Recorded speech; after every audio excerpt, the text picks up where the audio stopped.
Welcome back to my grammar tips YouTube channel. আজকে নিয়ে এসেছি ভালো একটা টপিক, যেটা ফ্যাক্টেটিভ অবজেক্ট। পূর্বের ভিডিওতেও কিন্তু এই অবজেক্টই ছিল, তারই একটা সংযোজন। তো ফ্যাক্টেটিভ অবজেক্ট কাকে বলে? আমরা জানি অবজেক্ট মানেই ভার্বকে কি বা কাকে দিয়ে প্রশ্ন করলে যে উত্তরটা মেলে তাকে অবজেক্ট বলি। আর অবজেক্ট যে ভার্বের থাকে সেই ভার্বটাকে কি বলা হয়? Transitive verb. তো এক্সাম্পলের মাধ্যমে জানবো যে ফ্যাক্টেটিভ অবজেক্ট কাকে বলে। এখানে একটা ভার্ব আছে, এই ভার্বটা হচ্ছে যখন কোনো transitive verb naming, making, thinking দ্বারা মানে যে অবজেক্টটা আছে তার সঙ্গে, এই অবজেক্ট থেকেও কিন্তু বাক্যের অর্থ পূর্ণ হচ্ছে না। যদি বলি হি কল্ড মি, থেমে গেলাম, এটা বললাম না, তাহলে কিন্তু বাক্যের অর্থটা পূর্ণ হলো না। কিন্তু সে আমাকে ডাকতো বা বলে, কি বলে? হ্যাঁ, তো যখন এই ট্রানজিটিভ ভার্ব একটা অবজেক্ট থাকা সত্ত্বেও যখন অর্থ পূর্ণ করবে না, তখন আরেকটা শব্দ গ্রহণ করবে।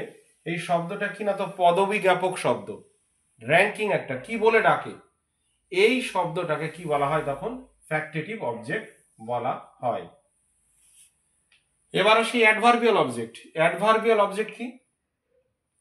অ্যাডভার্ব তো আমরা জানি যে একটা শব্দ যেটা ভার্বের সম্পর্কে, অ্যাডজেক্টিভের সম্পর্কে এবং আলাদা কোনো অ্যাডভার্বের সম্পর্কে তথ্য দেবে, তার নাম হচ্ছে অ্যাডভার্ব বা ক্রিয়া বিশেষণ। কিন্তু এখানে কি বলেছে? Adverbial object. অ্যাডভার্বিয়াল অবজেক্টটা কি? অবজেক্টটা নাউন হবে, অবজেক্টটা নাউন বোঝাবে। আর নাউন মানে তো আমরা অবজেক্ট হয় আমরা জানি। তো অবজেক্টটা নাউন হওয়া সত্ত্বেও কিন্তু অ্যাডভার্বের একটা মিনিং কিন্তু বোঝাবে।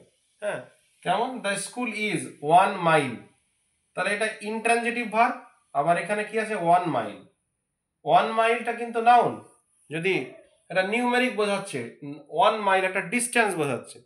তাহলে নাউন হওয়া সত্ত্বেও এই নাউনটা যখন অ্যাডভার্বের মতন করে বোঝাবে, এই নাউনটা মানে কি বোঝাবে? যখন এই ধরনের নাউন ডিস্টেন্স বোঝাতে পারে, বোঝাতে পারে টাইম, বোঝাতে পারে ভ্যালু, ওয়েট বোঝাতে পারে, ম্যানার বোঝাতে পারে, যখন কোনো নাউনের দ্বারা এই সমস্ত কিছু বোঝাবে, মানে অ্যাডভার্বের মতন করে বোঝাবে, তখন কিন্তু সেটা অ্যাডভার্বিয়াল অবজেক্ট হয়ে যাবে। যেমন এই উদাহরণটা বলি, হি ওয়েন্ট হোম, সে বাড়ি ফিরেছিল। তাহলে এই হোমটা কিন্তু নাউন, কিন্তু এই ক্ষেত্রে কোথায় ফিরেছিল একটা প্লেস কিন্তু বলছে।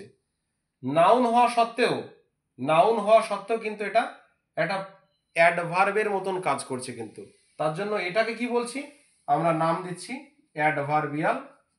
অ্যাডভার্বিয়াল কিন্তু অবজেক্ট নাউন হবে, কিন্তু নাউন হওয়া সত্ত্বেও কিন্তু অ্যাডভার্বের মতন কাজ করবে, সেন্সটা কিন্তু আসবে।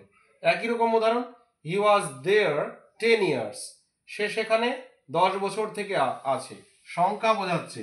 হ্যাঁ, এটা নাউন হওয়া সত্ত্বেও কিন্তু এটা অ্যাডভার্বের মতন একটা সময় নির্দেশ করছে। তার জন্য এটা হচ্ছে অ্যাডভার্বিয়াল অবজেক্ট। তাহলে আশা করি টপিকটা বোঝা গিয়েছে। ফ্যাক্টেটিভ অবজেক্ট মানে অবজেক্ট থাকবে, তবুও আর একটা পদবী জ্ঞাপক একটা শব্দ গ্রহণ করবে, তাকে বলা হয় ফ্যাক্টেটিভ অবজেক্ট। আর অ্যাডভার্বিয়াল অবজেক্ট হচ্ছে সেটাই যে নাউন বোঝাবে, নাউন বোঝাবে কিন্তু অ্যাডভার্বের কিন্তু সেন্সটা থাকবে। হ্যাঁ, নাউনের মাধ্যমে কি বোঝাবে? অ্যাডভার্বের মতন করে ওয়েট, ভ্যালু, ম্যানার, হ্যাঁ, তারপর ডিস্টেন্স ইত্যাদি বোঝাবে। যেমন হি ওয়েন্ট হোম এক্সাম্পলটা দিলাম, নাউন হওয়া সত্ত্বেও কিন্তু কিন্তু অ্যাডভার্বের মতন কাজ করছে, প্লেস হিসাবে বসছে। তাহলে আশা করি ভিডিওটা বোঝা গিয়েছে, এবং ভিডিওটা কেমন লাগলো অবশ্যই কমেন্ট বক্সে জানাবে। লাইক, কমেন্ট, শেয়ার, সাবস্ক্রাইব করবে। ধন্যবাদ।